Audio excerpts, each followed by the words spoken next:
Boa tarde a todos. Olá, pessoal. Sejam muito bem-vindos. Temos aqui o nosso primeiro webinar do ano, primeiro webinar de 2026. Vamos falar muito sobre o que vem nesse ano de 2026, tá? Sei que muitas pessoas aí chegaram a me mandar mensagem querendo esse tópico.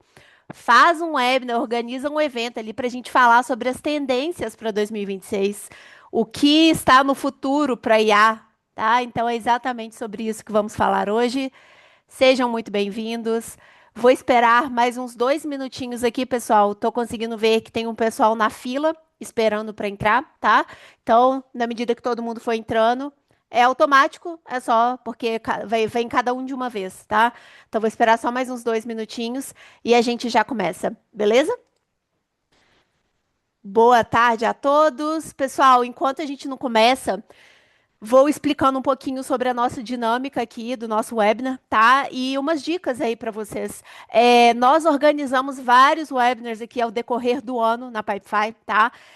Às vezes a gente fala algo mais específico sobre o produto, às vezes a gente fala algo específico sobre um caso de uso ou um departamento, e às vezes a gente fala sobre mercado e inteligência artificial. Tá? Então fiquem ligados aí nos nossos canais, as nossas redes sociais, a nossa comunidade. Logo vou mandar aqui um link no nosso chat para vocês ficarem por dentro, tá?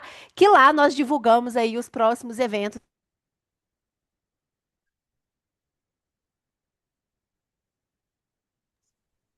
Opa, acho que a Fê Pessoal. travou. Ela Travei. comentou, Adriana, que ela estava no. Ah, Tava chovendo bastante aí na sua cidade, né, Fernanda? Voltei, galera. Gente, tá uma tempestade. Tá um mês de chuva no Brasil inteiro. Vocês conseguem me escutar? Conseguimos. Ótimo. Vou ter que impedir vocês de verem meu rostinho aqui por uns minutos, tá? Só para estabilizar a minha internet aqui para vocês escutarem meu áudio. Mas vocês estão vendo as pessoas que realmente importam aqui para esse webinar, tá? Trouxe dois especialistas incríveis aí, tá? Com anos e muita bagagem aí de experiência. E logo a gente vou introduzi-los aqui para que a gente possa começar a falar sobre os nossos tópicos, tá? Mas em relação à nossa dinâmica aqui, pessoal, nós temos o chat, tá? Que é o lugar que a gente pode e deve interagir e a gente pode comentar alguma coisa sobre o webinar, elogios, feedbacks, tá? Mas nós temos o canal de QIA também, beleza? Esse canal de QIA, pessoal, é unicamente para dúvidas, tá? Perguntas e respostas. Então, se vocês tiverem qualquer dúvida ao decorrer da apresentação, podem mandar lá por escrito e a gente pode cobrir aqui no final da apresentação. Tá joia? E aí, minha última dica, pessoal, antes de eu apresentar aqui a equipe que temos hoje. Se vocês conhecem alguém do time de vocês, ou da organização de vocês, ou até algum colega de mercado de outra empresa que talvez se interessa pelo assunto que vamos falar hoje, manda o link que vocês acessaram aqui da sala para eles, né, juntarem-se a nós, escutarem um pouquinho sobre o tema. Ou caso eles não possam comparecer aqui ao vivo, como é o caso, né, de algumas pessoas, compartilhe depois o material, tá? Todo mundo que está aqui, todo mundo que fez a inscrição, vai receber a gravação desse conteúdo junto com o material, tá? Junto com esse slide que a gente vai apresentar aqui. Então, depois vocês podem compartilhar aí com os colegas também, que eu tenho certeza que vão tirar muito valor e insights, tá bom? Então vamos lá, pessoal. Apresentando aí o time que temos hoje. Prazer, meu nome é Fernanda, eu sou especialista de programas educacionais aqui da Pipefy, tá? Tenho aqui comigo o Adriano Galvão, ele é Business Advisor aqui na Pipefy, e ele é o ex-VP da Microsoft Brasil, tá? Pouca coisa, né, gente? E temos o Reinaldo Roveri, tá? Pessoal, ele é o executivo ali de estratégia, GTM, de inteligência competitiva, inteligência comercial, tá? E também consultor aqui ajudando a gente a construir todo esse material, todo esse conteúdo que vamos compartilhar com vocês hoje.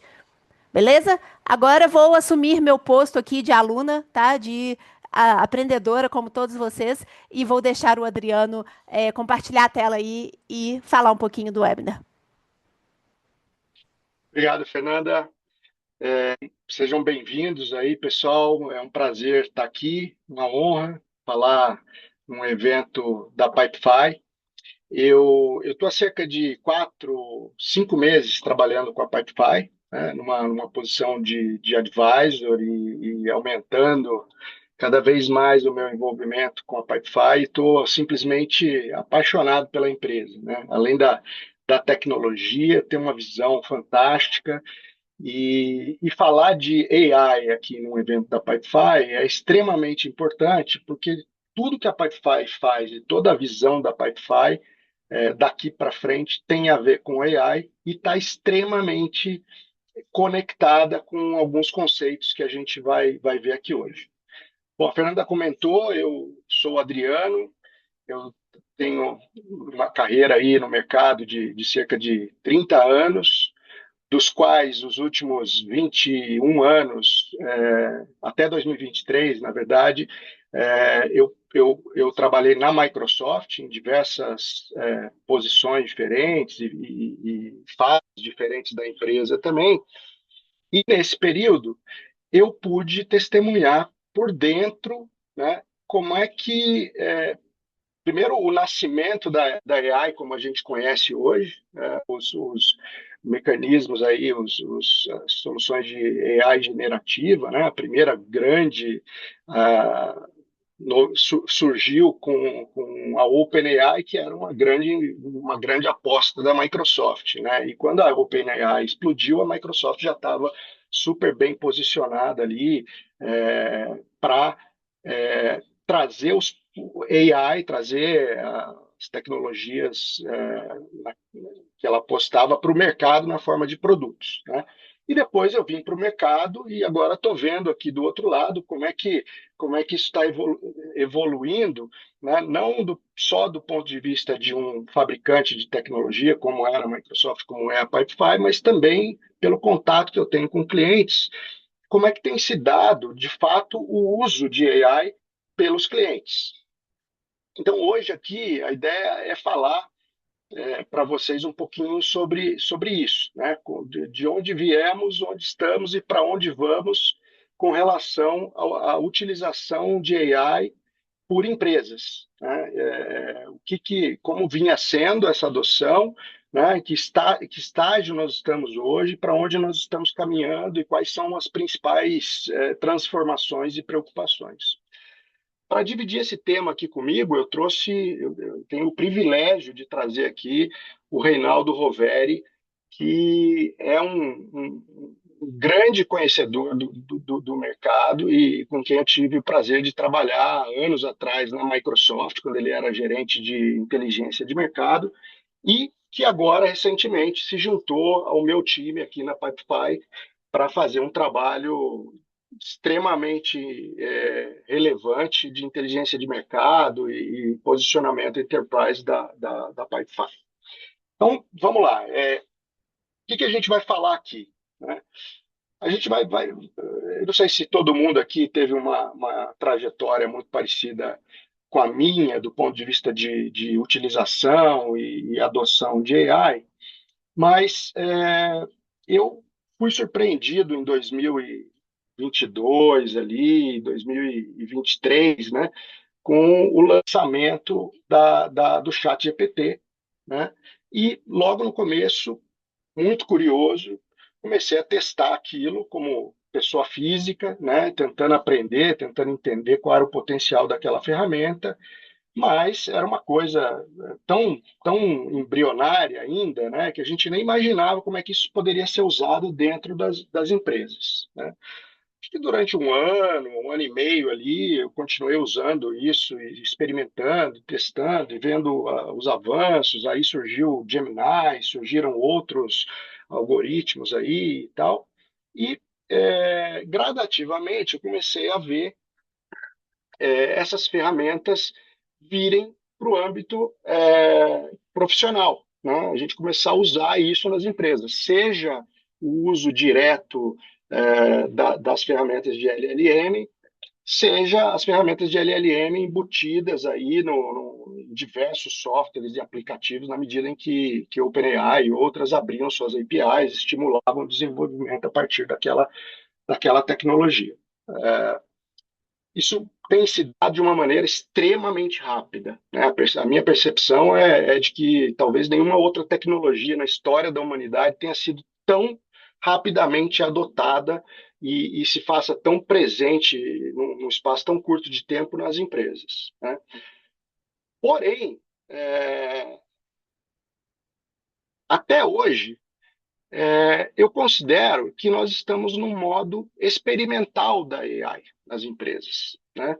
A gente ainda não conseguiu ver de maneira incontestável o valor da AI para os negócios fim a fim.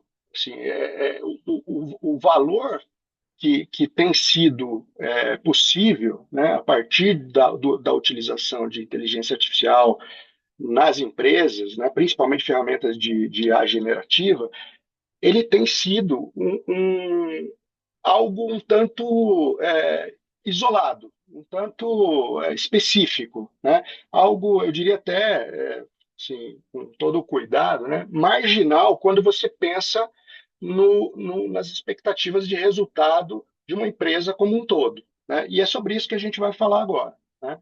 É, as razões pelas quais, o que de fato está acontecendo e as razões pelas quais a gente considera que até agora nós estávamos numa era da IA experimental, né? Então vamos lá, o- qual é o que se vê hoje no mercado, né? Iniciativas isoladas, uma série de pessoas testando possibilidades com inteligência artificial nas suas diversas formas, né? Seja com chatbots, com assistentes, com mesmo agentes, né? Mas tudo isso sendo aplicado a escopos isolados, né? Quando eu digo escopos isolados, eu estou comentando, eu estou falando de o uso muito comum para resumo de reuniões, para dar vazão à caixa postal, né? Para organizar um texto, muitas vezes agentes que desempenham tarefas pontuais, específicas, sem um impacto nos processos mais críticos da empresa, que são normalmente processos end-to-end, né? Processos de grande escala dentro das empresas e que são conectados à base de dados, a outros aplicativos, ao core business, ao core system da empresa, ERP, CRM, etc. Então, além disso, a gente vê que a maioria desses pilotos, né, desses testes e até projetos que se considera produção, eles são projetos que estão, como eu comentei, né, que têm como pano de fundo ou iniciativas individuais ou projetos de pequeno escopo, projetos que não que não movem a agulha da empresa, né? Então assim, isso acaba gerando uma série de silos, uma série de projetos que podem ser relevantes departamentalmente, mas que não mudam a maneira como as empresas trabalham, né? É, portanto, né, com esses dois fenômenos aqui, agentes e chatbots e sistemas de inteligência artificial isolados e sendo utilizados em processos individuais, né, de produtividade individual ou processos desconectados, uma dificuldade muito grande de se medir o impacto, né, econômico, o impacto financeiro, o impacto nos resultados da empresa como um todo, né? É, mais crítico do que isso é que, como os processos mais relevantes da empresa não estão como pano de fundo da adoção, não são objeto ainda, até agora, da adoção. O som está falhando, deixa eu ver aqui se eu consigo. Alô? Alô? Estão me Estamos te, ouvindo melhor? estamos te escutando, sim. Tá bom, tinha um comentário aqui que o som estava falhando. Falou Então, que assim, voltou. Tá ótimo. tá joia.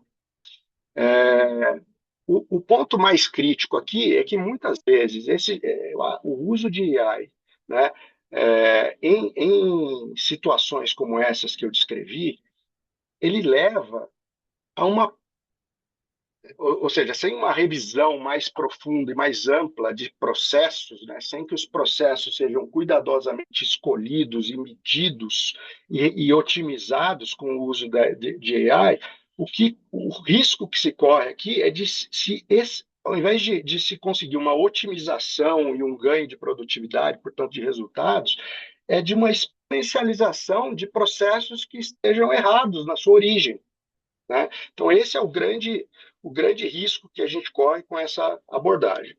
E o que, que isso gera? Né, Reinaldo, se puder passar o slide, uma quantidade muito grande de projetos sob risco. Né? Então, o Gartner traz uma informação que é extremamente preocupante, de que cerca de 40% dos projetos de IA agêntica, por exemplo, que estão em execução até agora, em início de 2026, eles correm um grande risco de serem cancelados até 2027, se eles não forem conectados a uma leitura mais ampla e mais sistêmica da empresa, né? Então, como dizer assim, puta, eu estou aqui conseguindo, em vez de ler os meus e-mails em 3 horas, eu consigo ler em 15 minutos, mas, puta, onde isso. Será que eu preciso ler e-mails sequer com agentes em play? Será que eu não consigo ter uma abordagem mais ampla e verificar se realmente eu não consigo, com regras e outros mecanismos baseados em AI, tomar as decisões ou as principais decisões de questões que viriam no meu e-mail sem sequer ter a necessidade de e-mail, e com isso ter um ganho de produtividade mais sistêmico e muito mais amplo do que simplesmente ler e-mails em menos tempo, né? Então, esse é o tipo de questionamento que começa a surgir em busca de resultados mais claros, né, e mais relevantes quando você olha a atividade fim da empresa e que possam justificar projetos de AI como esses. Nós, isso está acontecendo. Pode seguir, Reinaldo? Sim, isso mostra, né, um momento extremamente crítico, tá? Um momento de transição, porque o mercado já investiu muito nesses pilotos isolados, em pilotos que estão se mostrando pouco efetivos, né? Então, acho que a tolerância para testes, né, e para investimentos em experimentação sem resultados objetivamente mapeados para as metas e KPIs das empresas está se acabando, né? Cada vez mais há uma pressão para que a escala de retorno de experimentos, de projetos de inteligência artificial, ela se torne corporativa. Então, nós estamos aqui em 2026, saindo de uma fase de uso de bots, de assistentes e de agentes isolados, e entrando numa fase onde se busca uma experimentação integrada, uma experimentação onde a AI agêntica ela passa a ter, né, onde ela desempenha tarefas e tarefas ligadas a um processo core da empresa, ela passa a ser muito mais crítica, muito mais valorizada, né? Isso tudo direcionando, né, olhando mais a médio prazo, né, para onde a gente está caminhando? Para um 2027 ali, cerca de 2027, com uma alta adoção de AI agêntica colaborativa. Então, nós estamos falando agora de colocar agentes que agem no contexto de um processo crítico e trazem ganho de produtividade num processo que é crítico para a empresa e que, portanto, vai trazer resultados mais relevantes para um momento onde você não vai ter agentes isoladamente trabalhando, mas sim colaboração entre agentes, né? E a partir de 2028, espera-se uma colaboração de sistemas de agentes. Então, eu tenho aqui um processo com 10 agentes de esteira de crédito, colaborando com um processo de análise de risco, onde eu tenho mais 15 agentes, e esses agentes trocam informações e compartilham decisões, né? E tudo isso com ganho de produtividade numa escala muito maior do que o que a gente está acostumado. A gente sabe que para chegar lá não basta querer.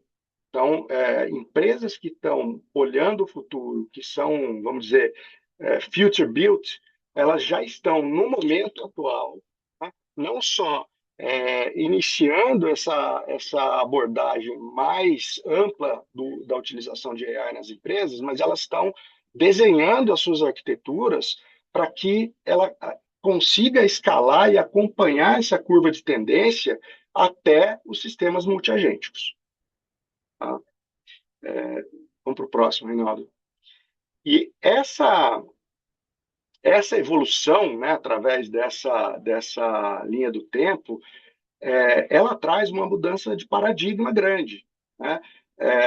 A gente saiu, então, como eu comentei, de uma era experimental, onde era ok você trazer AI para dentro das empresas para fazer aquilo que te fazia se sentir mais produtivo individualmente, né? Foi um começo, a tecnologia foi evoluindo através dessa fase, foram surgindo agentes, foram surgindo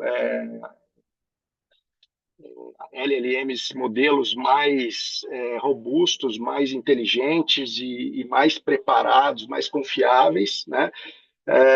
E até que nós chegamos onde estamos e vislumbra uma utilização em maior escala e com foco em coisas mais importantes. Então, o foco deixa de ser produtividade individual, né, usando dados estáticos, uma gestão de contexto mais rudimentar ali, sem grandes riscos para a empresa, para um momento onde você tem uma necessidade de ter plataformas mais robustas que orquestra a atuação de agentes, com base em dados que são dinâmicos, que estão ligados aos sistemas core da empresa, né, buscando um impacto real, um impacto externo, de geração de receita, um impacto mais diretamente ligado aos indicadores de performance das empresas, e não só a produtividade individual. Então, pode passar para o próximo, Reinaldo.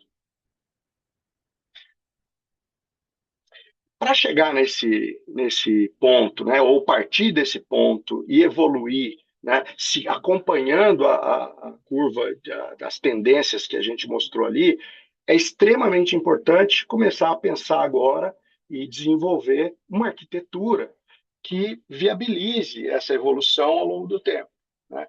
E essa arquitetura, ela começa com uma camada de dados, né? Sem dados, não tem inteligência artificial. Se os dados não são bons, não importa quão inteligentes sejam os modelos de AI, o quão bem montadas sejam, bem desenvolvidas sejam as aplicações, os dados não vão ser relevantes, né? E um dos maiores desafios, até para a produtividade individual mesmo, é você fazer uma boa gestão de contexto.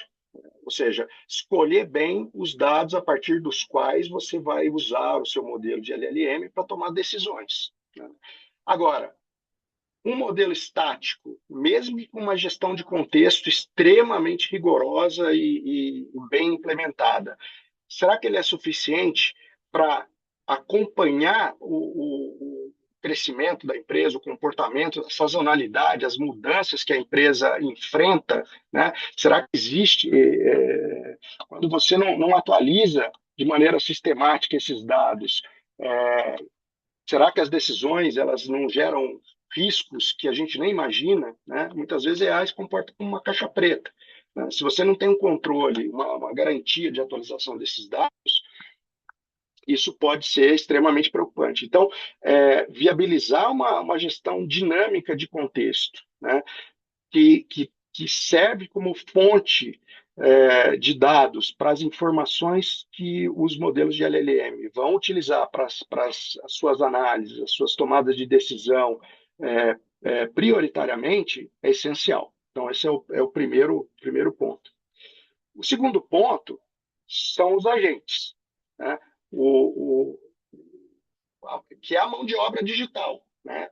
A ideia aqui não é melhorar o trabalho do ser humano, mas é trazer agentes que possam realizar tarefas completas, operacionais, repetitivas, de baixo valor agregado, né, e que possa liberar os seres humanos para uma função de supervisão, uma função de maior valor agregado. Né?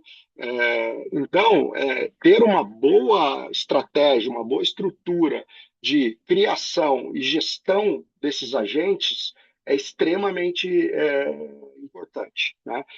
A gestão de agentes, né, está se tornando cada vez mais crítica. Tem questões de compliance, tem questões de governança, né? Tem questões de eficiência também. Quer dizer, a gente precisa saber, pense no agente como um funcionário. O que esse funcionário faz? O quão bem especificadas estão as tarefas, né? Quais são as bases para a tomada de decisão, qual o histórico dessa tomada de decisão. Se houver algum problema, eu sei onde ocorreu esse problema, né?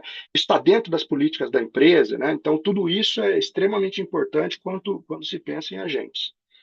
E a outra camada, que é o grande pano de fundo, onde todas essas ações vão se dar, né? Os dados alimentam os agentes existem num contexto, né, que são os processos das empresas. Então, plataformas de orquestração agêntica e que trazem a possibilidade de você gerenciar processos ou estabelecer processos, automatizar processos com o uso desses agentes são cada vez mais importantes. Então, essas três questões, né, acho que a gente vai dar uma detalhadazinha rápida aqui para frente, mas esses são os três grandes pilares da nova arquitetura que vai viabilizar a transição da IA experimental para a IA operacional, como a gente está chamando aqui.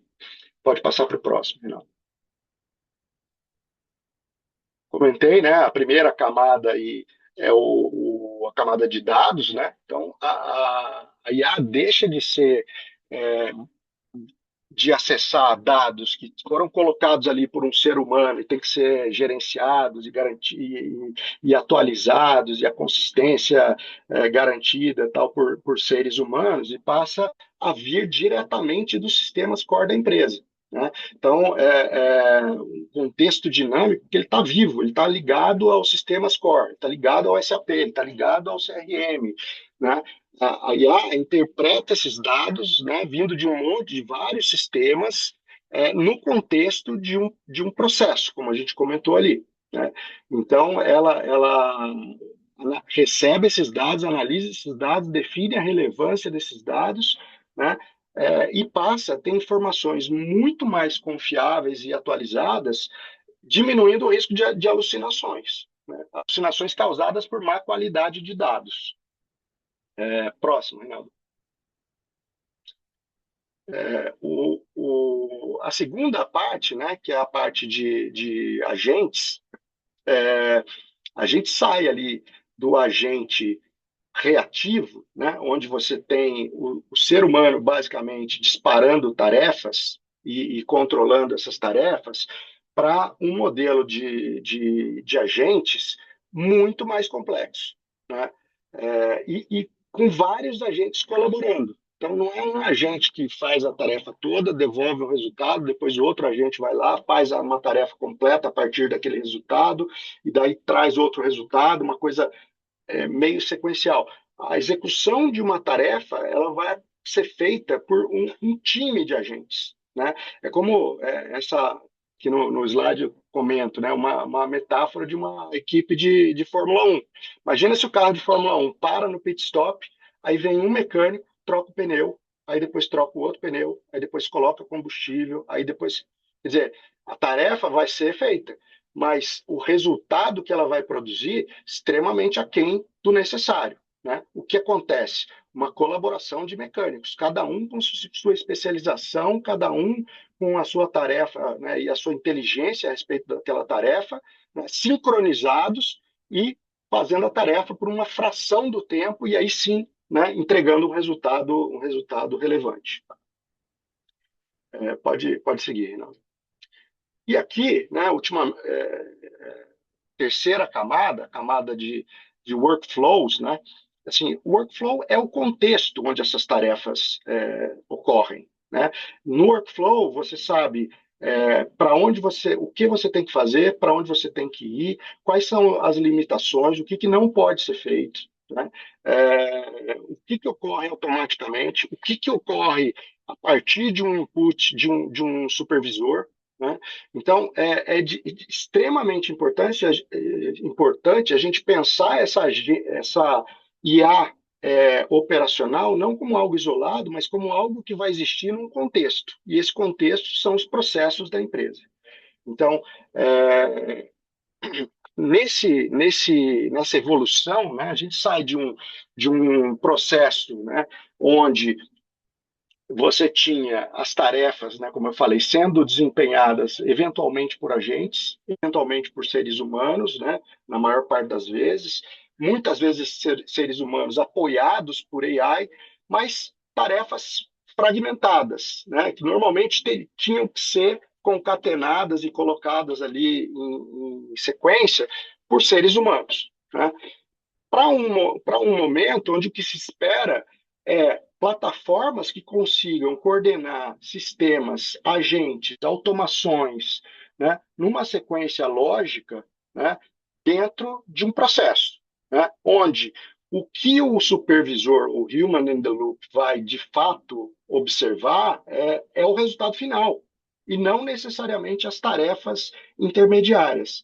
Obviamente, isso só é possível, né, como eu disse antes, se essa plataforma trouxer todos os recursos de auditoria, de governança e etc. Porque, obviamente, no dia a dia, né, na hora em que o processo é executado, não tem humano, mas se há alguma coisa, é necessário que haja recursos para que a gente busque de volta as informações, né, do que aconteceu, quando aconteceu, por que deu errado, para tomar medidas corretivas. Então, essa é uma visão geral dessas tendências do momento que a gente está, da evolução e da arquitetura, ou seja, das principais preocupações tecnológicas que a gente tem que ter para construir essa plataforma da AI operacional daqui para frente. Tá?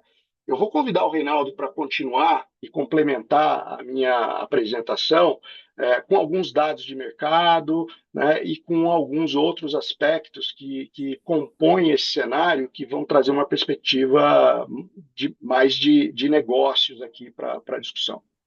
Bom, Legal, vai lá, Adriano. Reinaldo. Obrigado, e muito bacana a forma clara e didática como você consegue explanar esse tema, né, esses desafios que boa parte das empresas passam hoje. E esse seu último slide foi interessante porque ele até responde já uma pergunta aqui da Adriana Bluios, que colocou o seguinte: interessante os pontos levantados. E a pergunta que fica: até que ponto o Kanban acompanha e se justifica nesse contexto de fluxo de processos, em que ainda se aposta na participação do humano para inserir informações?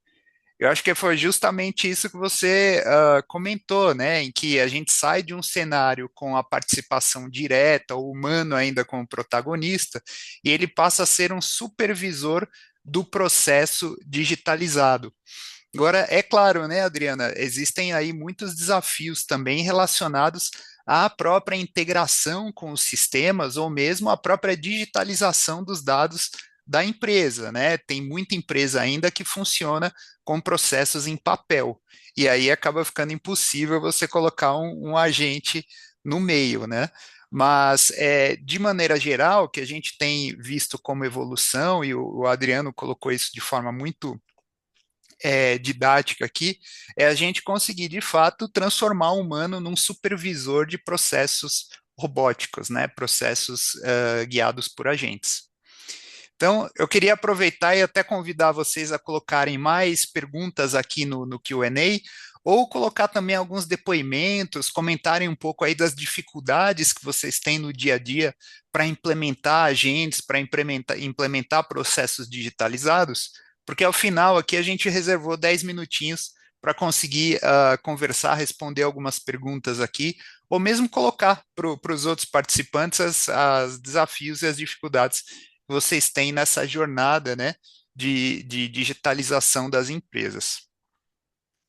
Mas falando um pouco de números, de mercado e resultados, né, nós temos uma base de conhecimento muito grande aqui na Pipefy, nós fomos atrás de alguns números que pudessem traduzir como, né, a implementação de processos digitais, como a implementação de agentes pode gerar mais eficiência e mais crescimento de receita para as empresas, porque no final é isso que importa, né? Ou seja, não é a gente conseguir responder o e-mail 30 minutos mais rápido, mas é a gente conseguir adicionar valor, seja monetário ou seja de marca, de percepção para as nossas empresas. Mas é mais fácil medir o que é quantificável, né?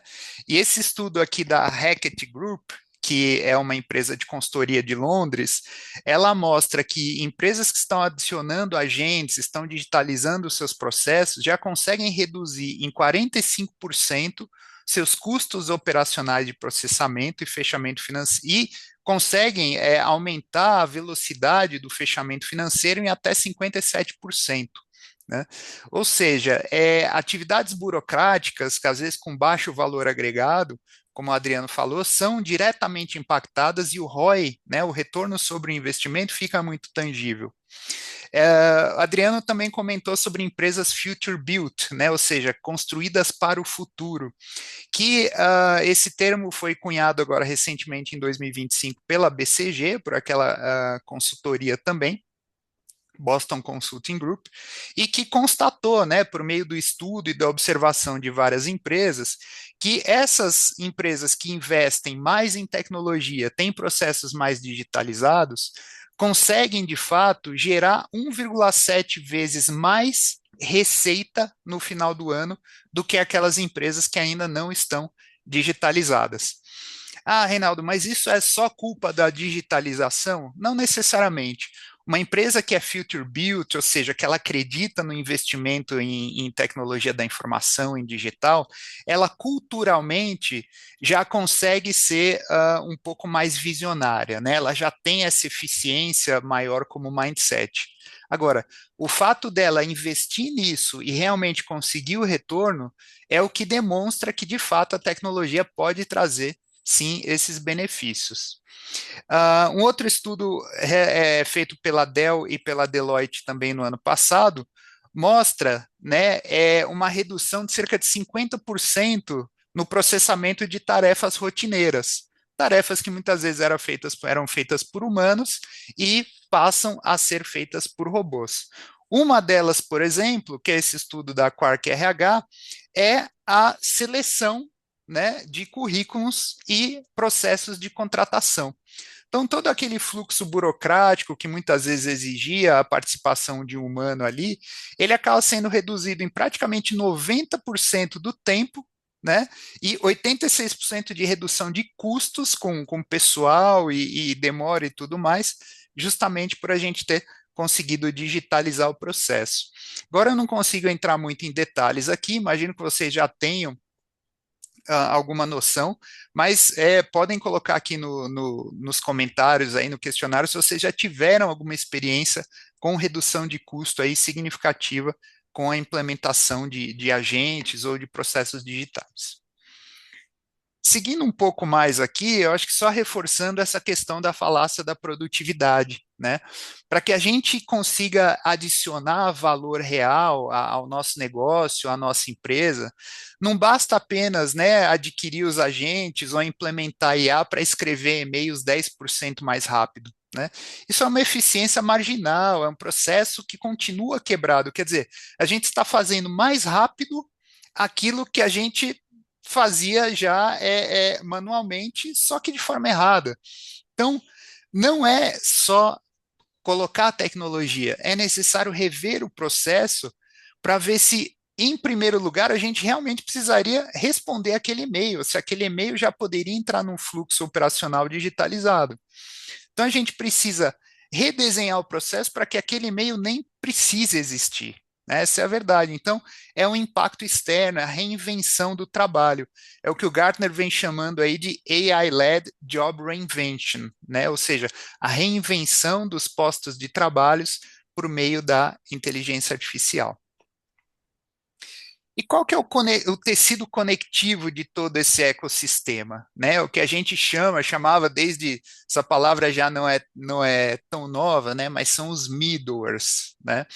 Que justamente a gente tem, por um lado, os sistemas de origem, os APIs, ou seja, dados e sistemas que hoje já digitalizam partes dos processos das nossas empresas, e por outro lado, nós temos as aplicações de negócio, né, os RPs, os CRMs, para que a gente consiga, de fato, digitalizar um processo fim a fim e não apenas digitalizar partes dele, a gente precisa dessa camada intermediária, né, desse middleware de IA, que é justamente o que o Adriano vem falando, que é a camada de orquestração, né, dessa fragmentação de bots.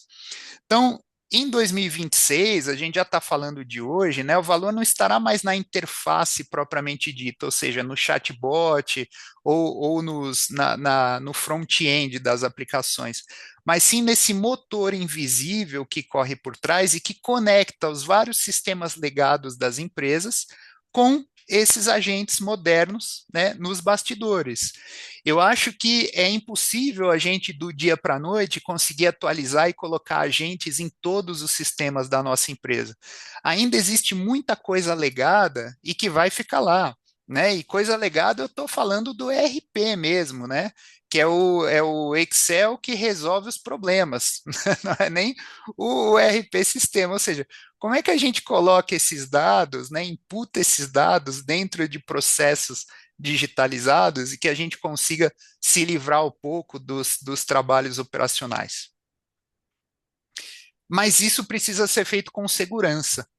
Então, outro ponto que eu trago aqui e que é muito importante, né, é que a ISO, aquela empresa de certificação que todo mundo já conhece, né, ISO 2001, ISO não sei o que lá, ela tem a ISO 42001, que é justamente as normas de boas práticas para gestão e segurança de ambientes de inteligência artificial. Então, é um padrão global para gerenciar todo esse ciclo de vida de IA, né, de forma ética, de forma responsável. Isso vem também muito de encontro ou em direção, né, a essas novas regras ou essas novas preocupações que vêm surgindo a partir dos conflitos geopolíticos que nós vimos se desenvolver nos últimos anos. Hoje nós estamos vendo aí claramente, né, o Donald Trump querendo anexar a Groenlândia, né, interferindo lá na guerra da Ucrânia, né, interferindo na política da Venezuela, ou seja, isso gera um questionamento, uma incerteza global sobre, opa, peraí, né, se parte dos meus sistemas aqui que eu tenho hoje são de origem norte-americana ou se são de outros países, né? O que a gente pode fazer com isso? Então, nós temos aqui a conformidade com a União Europeia, né? O AI Act que é assinado agora em 2026, né? Nós temos aí a necessidade de IA ser verificável, ser auditável, ser rastreado para manter a segurança, né? Ou seja, putz, olha, deu algum problema aqui em algum processo. Será que foi uma alucinação? Será que foi um erro de dado? O que que aconteceu aqui? E também a mitigação de riscos, você montar, né, ter uma arquitetura consistentes, tanto do sistema como de verificação de modelos, boas práticas de verificação de modelos, para que de fato eles respeitem aí as políticas e as normas da empresa e não alucinem, né? Então, se você não pode auditar as decisões do agente, você não pode colocá-lo em produção. E eu acho que isso é muito do desafio que ocorre hoje, é isso que impede as empresas de avançarem mais rápido em direção a essa questão da implementação da tecnologia de agentes. Não é nem a tecnologia em si, mas é o risco envolvido nessa transição. E aí, né, obviamente, como a Pipefy possui, né, essa certificação ISO 42001, ela garante todos os parâmetros necessários para que a sua empresa ela coloque essa automação, essa digitalização de maneira mais segura.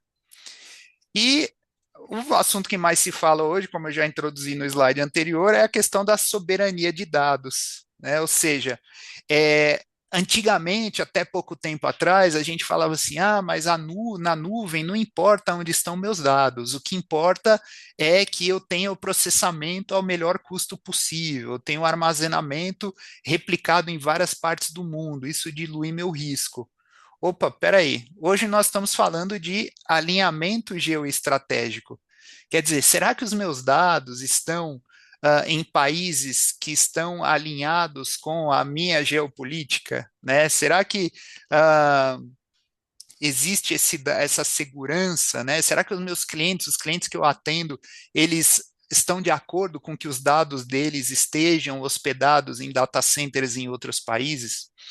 E então, assim, a orquestração, né, essa camada de orquestração, ela deve permitir que você escolha também onde é que estão hospedados os seus dados, por onde corre o teu processo digital e quais são os modelos LLMs que processam as suas informações sensíveis, né?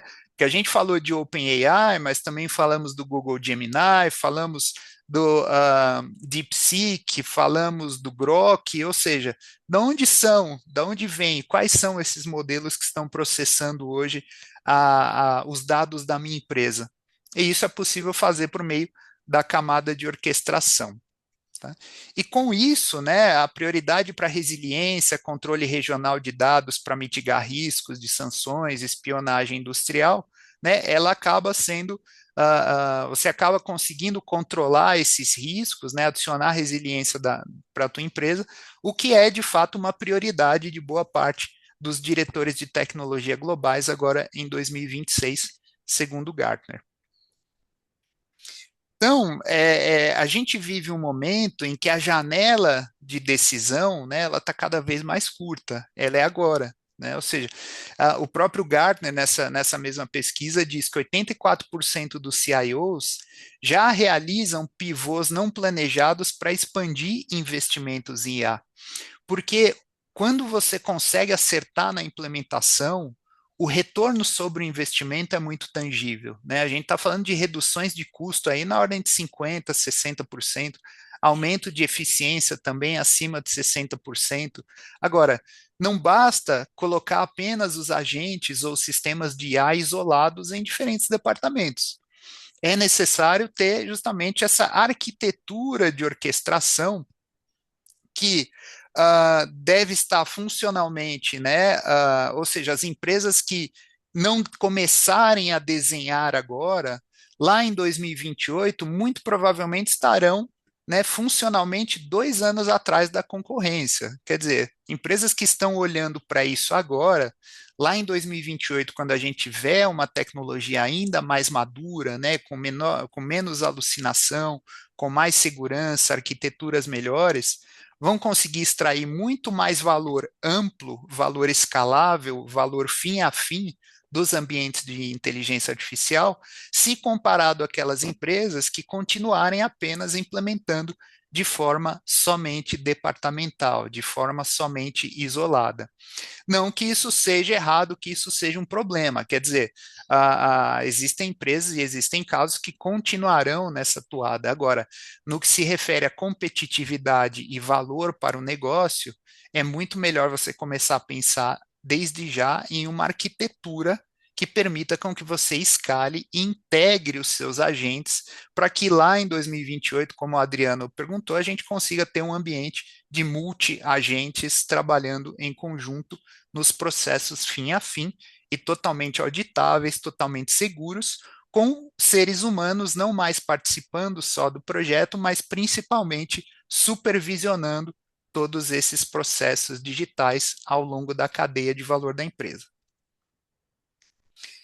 E é claro, né, pessoal, e aí vem aqueles números malucos, né, que a gente sempre vê, né, e a McKinsey, ela adora trazer esses dados aí, né, de impacto econômico, de 48 trilhões na economia, né, é, claro, a gente não consegue mensurar nessa amplitude, nessa dimensão, o quanto a IA vai de fato adicionar em termos de valor agregado na economia, né? Mesmo porque o dinheiro físico, assim, ele talvez nem exista esses 48 trilhões adicionais.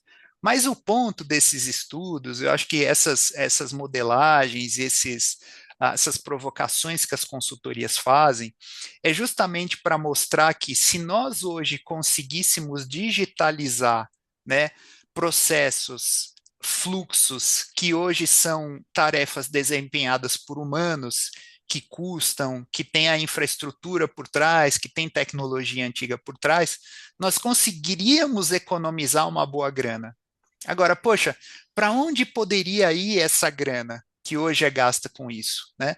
Poderia ir para mais benefícios para o próprio funcionário, né? Poderia ir para investimentos em novas tecnologias, poderia ir para o crescimento econômico de coisas novas, e não a gente simplesmente ficar trocando dinheiro de bolso para continuar fazendo aquelas nossas tarefas operacionais.